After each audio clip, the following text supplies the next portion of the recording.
Bonsoir à toutes et à tous et bienvenue dans cette édition. Au menu de l'actualité ce soir, exploitation du pétrole au Sénégal. Petrosen annonce le forage à succès du premier puits de production de la Pointe Sangomar. Le premier baril de pétrole de ce gisement dont la campagne de forage a démarré en juin dernier est attendu en 2023 pour des réserves estimées à environ 630 millions de barils. Touba, va inaugurer son nouvel hôpital. Ce sera samedi prochain. Le président Macky Sall est d'ailleurs attendu pour le porte-parole du khalife général des Mourides, Cheikh Bass Abdou Khadre. Cette infrastructure sanitaire de niveau 3 vient renforcer la capacité de prise en charge des malades dans la capitale du mouridisme. Et puis protection des données à caractère personnel vers une réforme en profondeur du secteur numérique national. Toujours l'État dans sa volonté de moderniser ce secteur prévoit deux autres centres de données prévus à Diamniadio, à suivre donc dans ce journal les précisions du ministre de l'économie numérique et des télécommunications Yankoba Diatara. Et dans Fenêtre d'Afrique, ce soir en Guinée, les concertations nationales initiées par la junte au pouvoir depuis le 5 septembre ont démarré. Objectif échangé sur les contours de la transition. Des partis politiques ont répondu présents à cet appel. Assure en fin d'édition les derniers développements avec notre correspondant à Conakry.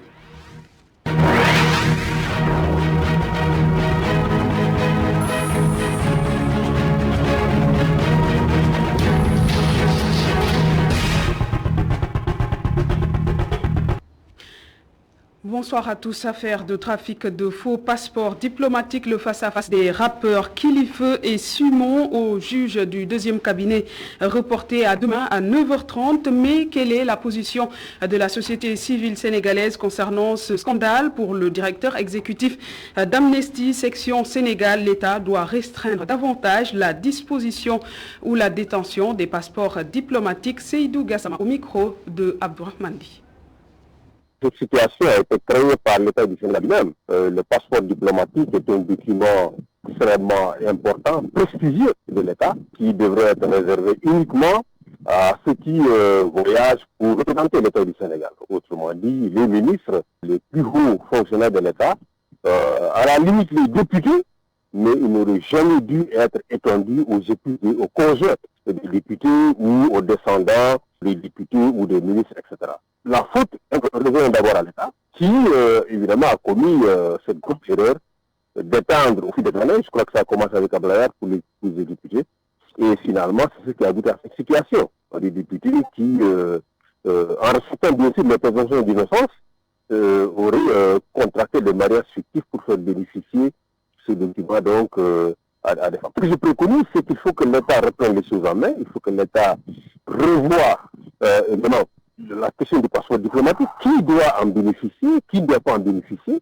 Vraiment, je crois que si on veut que ce document garde son prestige, il faut restreindre son usage, restreindre sa détention uniquement, n'est-ce pas, aux plus hauts représentants de l'État. Les autres peuvent avoir des passeports de service, qui sont des passeports qui leur permettent d'avoir des visas sans grande difficulté, mais le passeport diplomatique, il faut le réserver aux ministres, il faut le réserver aux plus hauts fonctionnaires de l'État, ceux qui voyagent pour représenter le Sénégal. C'est eux seuls qui devraient devenir ce document-là. Et les autres, ils peuvent avoir des passeports de service, comme je l'ai dit tantôt, et ils peuvent aussi avoir des passeports ordinaires. Et je vous le disais tout à l'heure, le Sénégal dispose désormais de son premier puits pétrolier. Il s'agit du premier d'une série de 23 destinés à la production pétrolière dans la pointe de Sangomar, pour une production annoncée pour le troisième trimestre de 2023. Des emplois y sont déjà créés. Joseph Médou, directeur général de la filiale Exploration Production de Petrosen, donne ici des précisions au micro de Babacar Fall.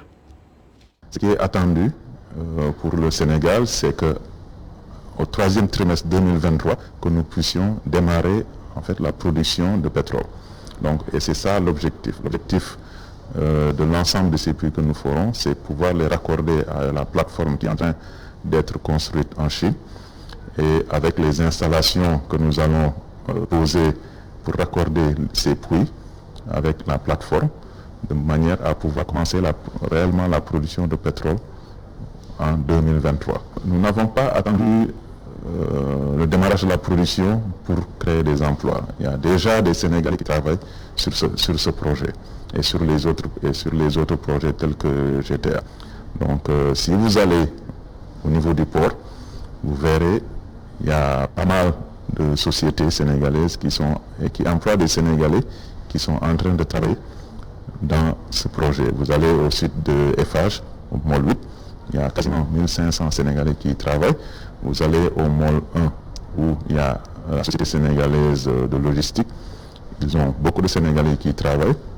L'usine Abou, au niveau du Môle 1, emploie aussi des Sénégalais. Au niveau même de l'appareil de forage, nous avons des Sénégalais qui y travaillent. Donc c'est pour dire que on n'a pas attendu la production pour que les Sénégalais et les sociétés sénégalaises commencent à travailler sur ces... Développement du secteur du numérique après la construction d'un centre de données à Diamniadio. 2 autres sont en cours. Ces centres joueront un rôle important dans la régulation du secteur du numérique pour mieux donc protéger les données personnelles. Le sujet était au cœur d'un atelier organisé par le ministre de l'économie numérique et des télécommunications. Le compte rendu signé Seynabou Babou. De nouvelles dispositions légales et réglementaires doivent être prises par rapport à la protection des données personnelles. En croire le ministre, les lois concernant le système numérique remontent de 2008, d'où l'importance de revoir certaines lois. Le secteur numérique, d'une manière générale, est un secteur très dynamique, évolutif.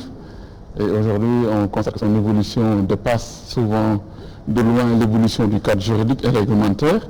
De ce point de vue-là, certaines dispositions légales et réglementaires sont souvent caduques, deviennent caduques très rapidement, donc compte tenu du dynamisme du secteur, de l'importance de aujourd'hui mener une réflexion sur la manière de prendre en charge donc certaines problématiques. Pour réguler le secteur et anticiper les conflits, un nouveau modèle est proposé par Yankoba Diattara. Le modèle de la compliance, donc, qui consiste à réguler le secteur en interne, donc en entreprise déjà, pour anticiper les contentieux et les conflits, je pense mérite d'être approfondi.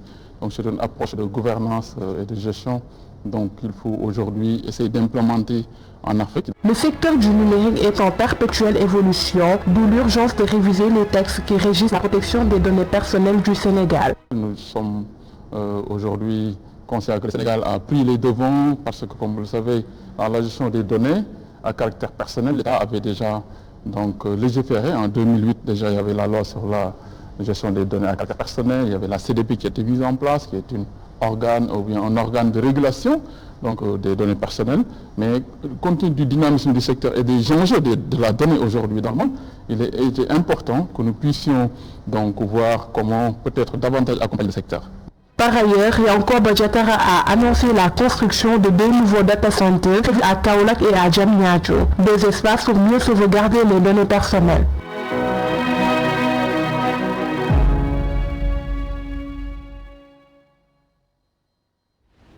Problématique de l'emploi des jeunes, un nouveau projet visant à renforcer les capacités pourvoyeuses d'emploi pour cette couche de la société lancé aujourd'hui avec comme objectif miser sur les données et statistiques afin de relever le défi de la formation et de l'employabilité. J'y arrive des jeunes. Voici donc les explications du ministre de l'Emploi des jeunes, de la formation professionnelle et de l'apprentissage. Dame Diop au micro de Khadija Diouf. Au Sénégal, plus de 70% des Sénégalais ont moins de 35 ans. Et qui parle de 70% des jeunes ayant moins de 35 ans, parle des problématiques d'emploi, de formation et d'employabilité. C'est la raison pour laquelle le Sénégal a décidé, sous la direction du président de la République Macky Sall, d'investir encore plus et mieux sur les questions d'emploi et de formation professionnelle. Je m'en veux comme preuve l'important programme Kayundaoui, doté d'un budget de 450 milliards qui vient d'être lancé par son Excellence, Monsieur le Président de la République. Mais vous savez que la population croît très vite. Nos populations doublent tous les 25 ans. Cela nécessite une maîtrise des statistiques et des stratégies à mettre en œuvre pour résorber toutes ces populations jeunes, pour maximiser sur le dividende démographique. Et c'est pour la raison pour laquelle aujourd'hui, le ministère en charge de l'emploi, avec ses partenaires au développement, avec les travailleurs, avec le patronat, a décidé de pousser la réflexion en termes d'analyse, en termes de collecte des données, en termes statistiques, comme j'ai dit, pour pouvoir anticiper et améliorer au quotidien la problématique, la prise en charge de la problématique de l'emploi et de la formation des jeunes. Et je vous le disais tantôt, à Touba, l'hôpital de niveau 3 va être inauguré samedi prochain par le chef de l'État. L'annonce est du porte-parole du Khalif général des Mourides, Cheikh Bassirou Abdou Khadre, invitant par la même occasion les populations à accueillir le chef de l'État. Il s'est aussi prononcé sur la liste unique à la mairie de Touba pour les prochaines élections locales. Gornaklo, correspondance. Le nouvel hôpital de niveau 3 de Touba sera inauguré samedi. Une cérémonie qui sera présidée par le président de la République et le calife général des Mourides, si l'on en croit le porte-parole du patriarche de Darou Minam.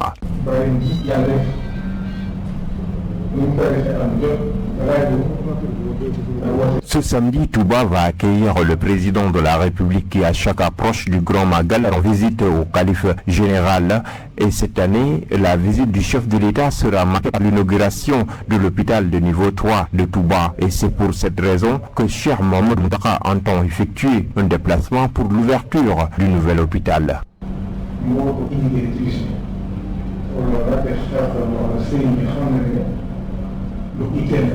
Serigne Bassirou Abdou Khadre d'ajouter que le calife général des Mourides invite la population à accueillir le chef de l'État dans les meilleures conditions.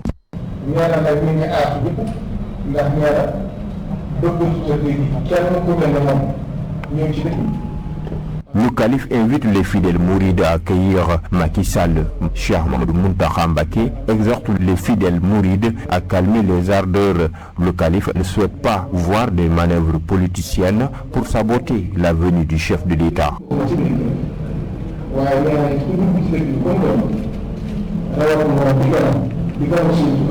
Concernant les prochaines échéances électorales, le calife général maintient la liste unique à Touba.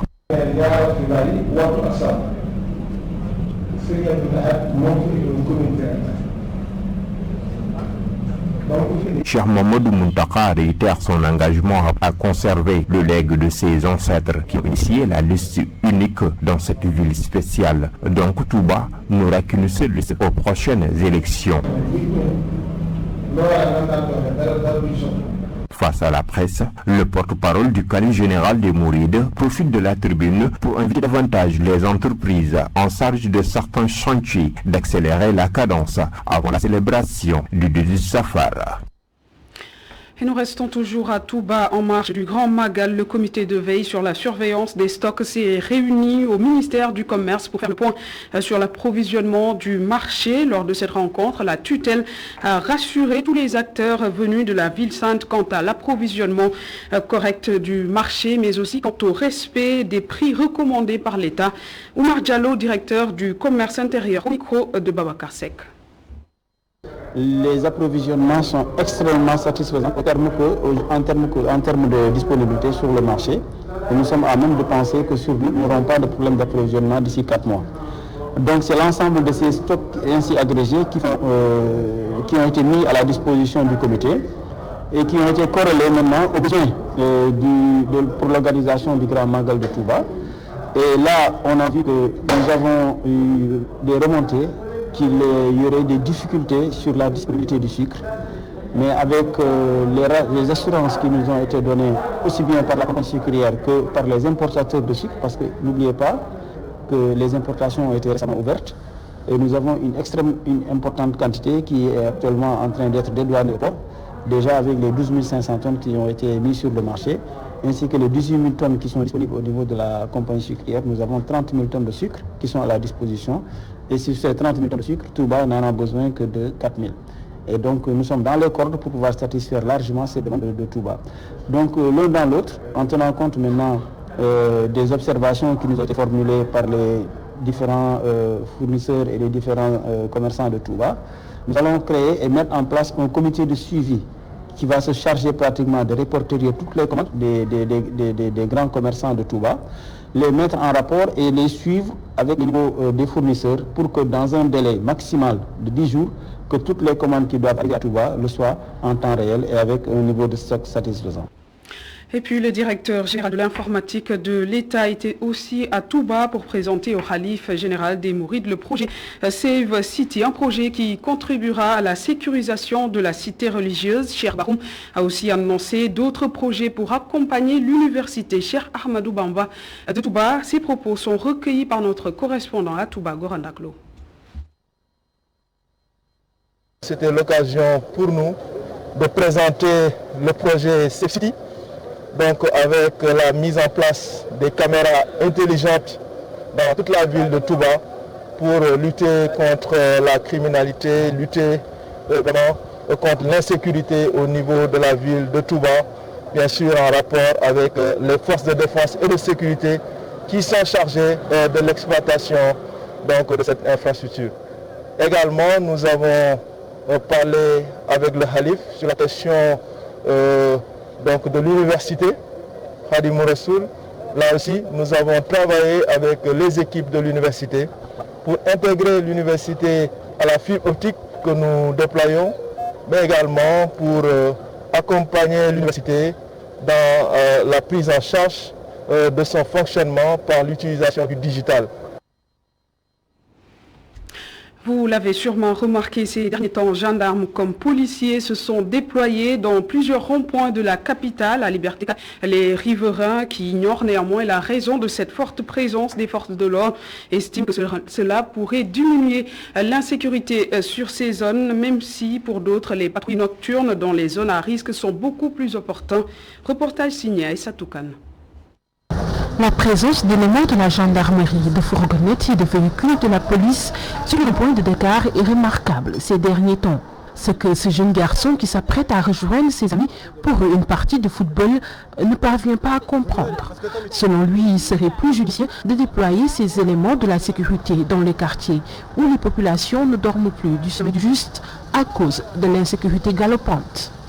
C'est vrai que depuis un moment, on voit un déploiement des gendarmes dans tous les ronds-points de Dakar, des fourgonnettes et tout. Mais je pense que le plus important serait de les déployer dans les zones où il y a de l'insécurité.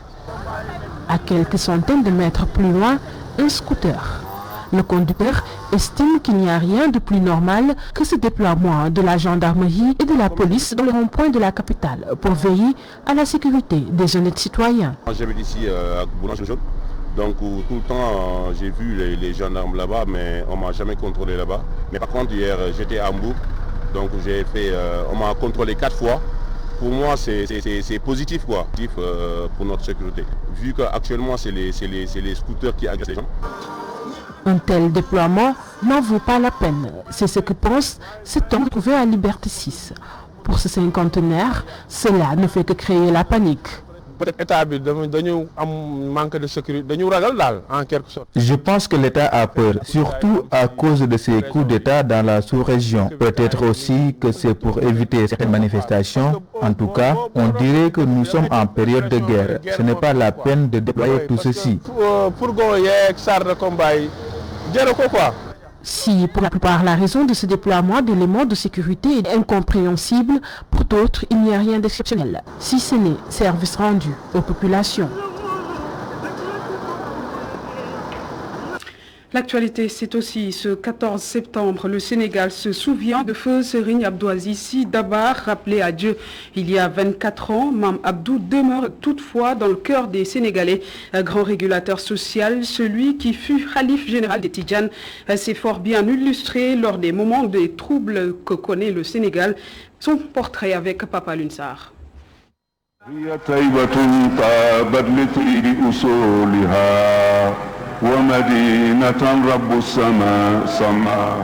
Il purifiait les cœurs et adoucissait les mœurs. El Hadji Abdou Aziz Sy Dabakh était un homme d'équilibre, de consensus, impartial et impartiel dans ses jugements.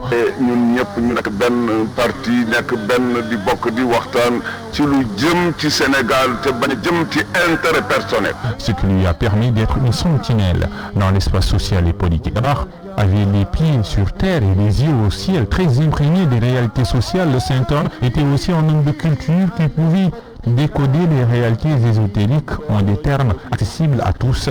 Le quatrième fils d'El Hadji Malick Sy est venu au monde en 1904. Une année qui coïncide avec l'inauguration de la grande mosquée de Tivaouane.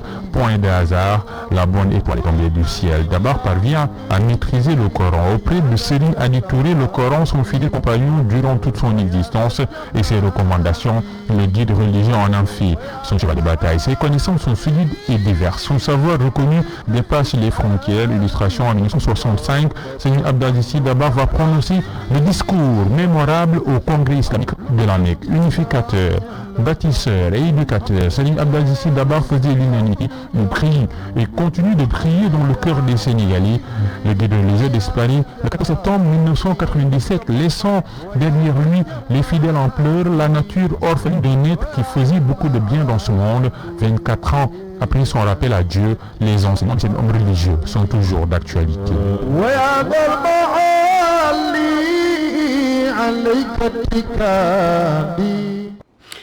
Hommage également à Djibo Leyti Ka, ancien ministre, grand acteur sous tous les régimes de Senghor à Macky Sall. Ce conservateur de l'État a beaucoup marqué les Sénégalais. Retour sur son œuvre et son parcours. Ousmane Gueye. Né à Linguère le 21 février 1948, Djibo Leyti Ka est entré très tôt dans l'administration au point où certains pensaient qu'il devait être trop âgé. Au commun pourtant, Bourafet, comme le surnommait une partie de la population, a seulement su comprendre les enjeux. Après des études à la faculté de droit et de sciences économiques de l'université Cheikh Anta Diop, puis à l'école nationale d'administration, il entre dans le gouvernement de Léopold Senghor, dont il devient le dernier directeur de cabinet. Auprès d'Abdou Diouf, ce natif de Louga aura beaucoup énormément fait à travers plusieurs départements ministériels.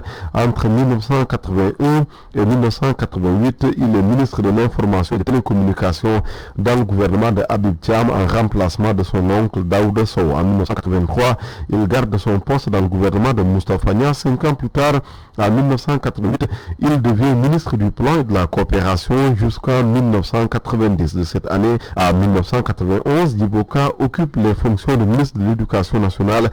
Il terminera ministre de l'Intérieur entre 1993 et 1995, s'étant occupé auparavant du département des Affaires étrangères. Aussi bien remarqué et remarquable sur le ton comme sur la tenue, l'homme aux lunettes plaisait visiblement beaucoup à ses compatriotes qui n'ont pas hésité, on disait, à l'appeler Paul Bourafet. À son sujet, les blagues s'enchaînaient. L'on rapporte que lors d'une bagarre, il sortit un coupe-coupe pour se défendre, mais remarqua sur le champ qu'il n'en avait plus dans un monde civilisé. Lorsque nous l'interpellons là-dessus plus tard, il n'a pu s'empêcher de rire, estimant que c'était une grosse blague. Affaibli par un AVC, Djibo Leyti Ka avait refusé de céder à la maladie, rejoignant entre-temps Macky Sall comme président de la Commission nationale du dialogue des territoires. Le destin présidentiel s'éloigne ainsi pour le berger Paul au service de la République du Nord, livre qui revient sur son parcours et ses racines. Paul, le 14 septembre 2017, il est rappelé à Dieu dans la surprise générale, laissant une union pour le renouveau démocratique orpheline de son leader historique.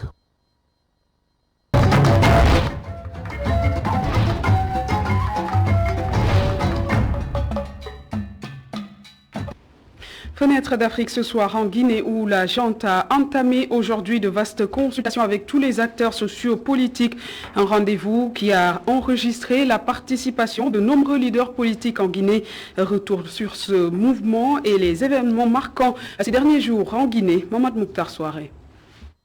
Bonjour chers toutes et tous, bonjour à l'ensemble des téléspectateurs de ITV. C'est un plaisir de vous retrouver depuis Conakry pour vous faire le point justement par rapport à ces successions d'événements que vous avez certainement constaté, remarqué ces derniers temps en Guinée.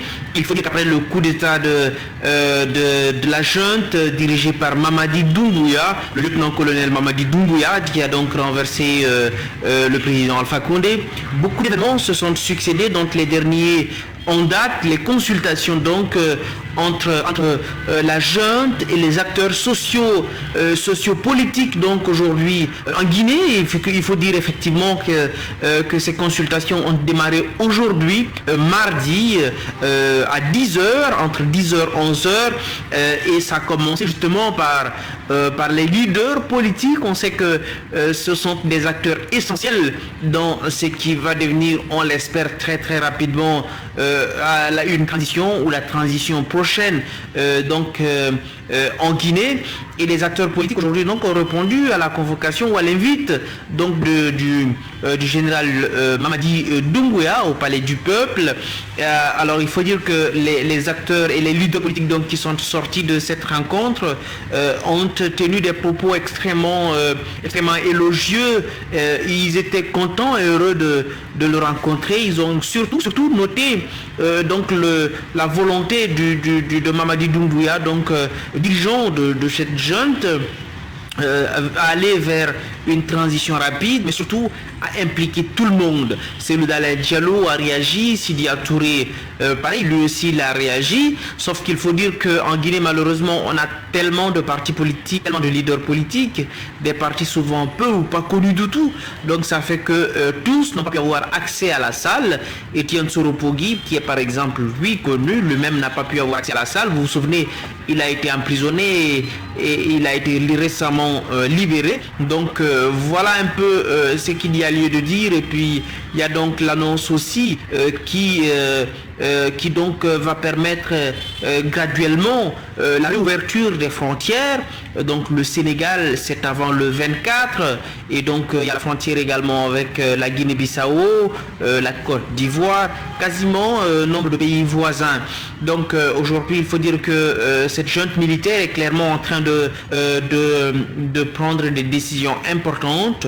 On l'espère, qui vont suffisamment améliorer le quotidien des Guinéens. En tout cas, pour l'instant, ils sont en observation. Ils ont quasiment le soutien de tout le peuple de Guinée, qui dans sa majorité quasiment réjoui donc de ce coup d'État. Et aujourd'hui, on est en train d'observer, voir où ça va mener tout ça.